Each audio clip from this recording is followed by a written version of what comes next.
Empire Oil is DeSmog UK's latest big investigation, and it looks at the London Oil Hub, which is basically a series and a host of small oil and gas companies which are headquartered in London that no one has really heard about. And these companies are using offshore accounts and tax havens to hide their ownership or manage their business assets. And they are operating in remote places around the world, developing countries, in Africa, for example. And what they're doing is that they're using the concentration of financial services in London and the lack of regulation to operate beyond any kind of scrutiny.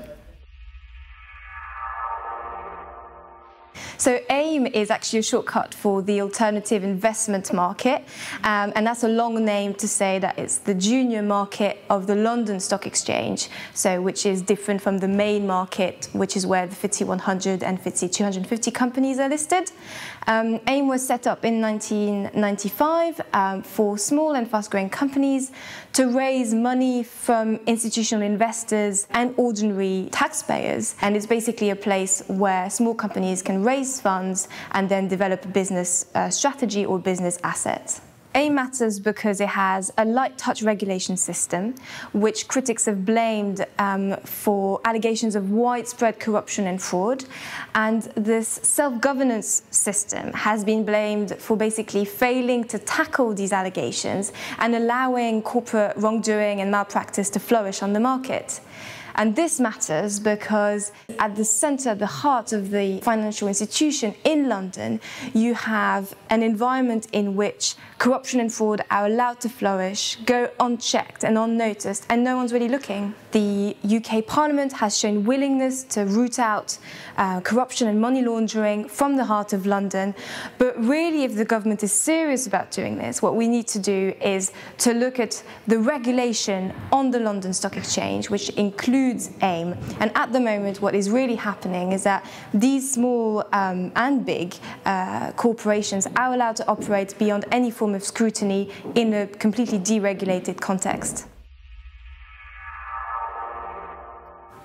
I was lucky to be able to go up to Manchester and attend BP's AGM, and that was a real insight, really, into what shareholder activism is. So BP's AGM was held in Manchester for the first time. It's usually held in London.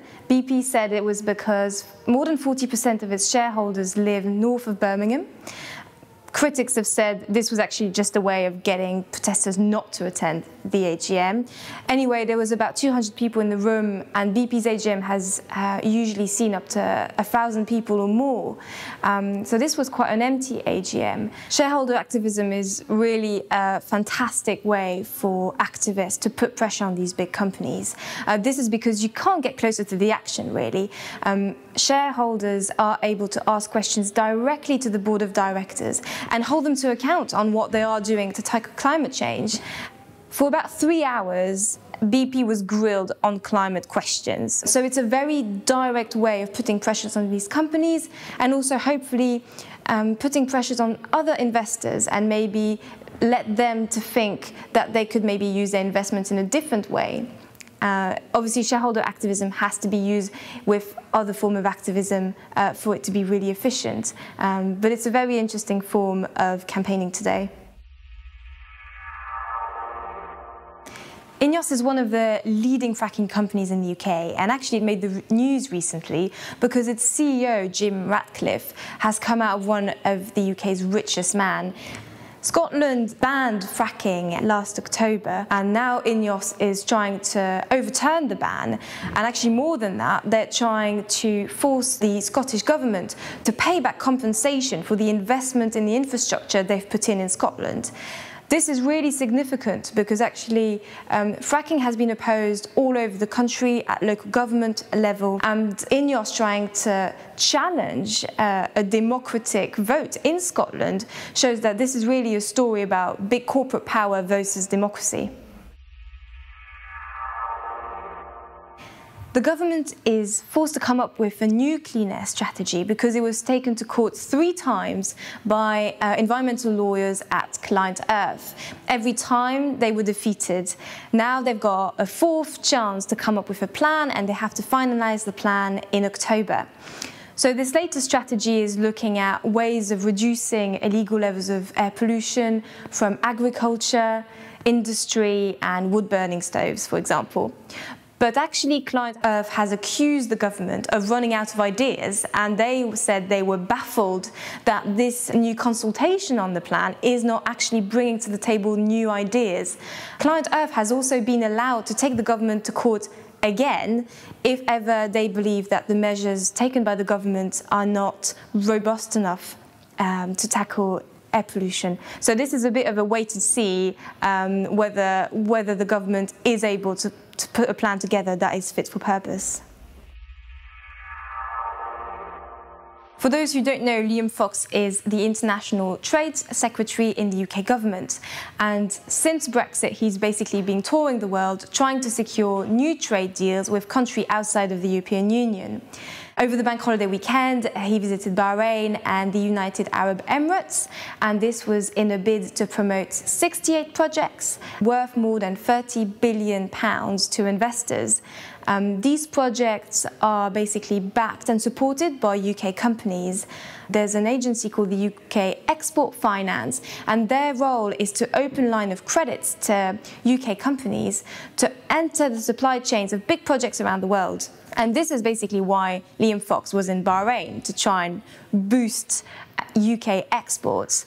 Now, this is also interesting because Bahrain is a big oil country, and the UK EF has repeatedly given millions of pounds to support fossil fuel projects all over the world. We have no details at the moment over which exact projects are UK companies supporting in Bahrain, but it would be very interesting to find out.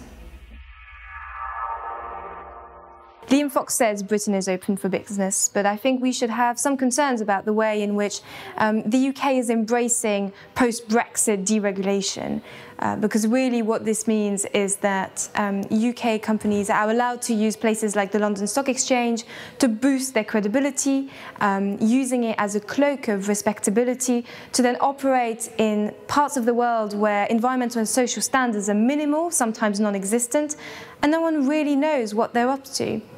And I think this is where independent media plays a really important role, because this is also part of our job to follow these stories when we have no pressure from big corporations to do so. We have quite a fun story coming up about the links between FIFA and the fossil fuel industry. This is ahead of the World Cup starting in Russia on the 14th of June, and it will sort of explore the big oil and fossil fuel sponsorships of FIFA. So if you're interested in football and want to find out a bit more about their links with the industry, you can check DeSmog UK's website in the next couple of weeks.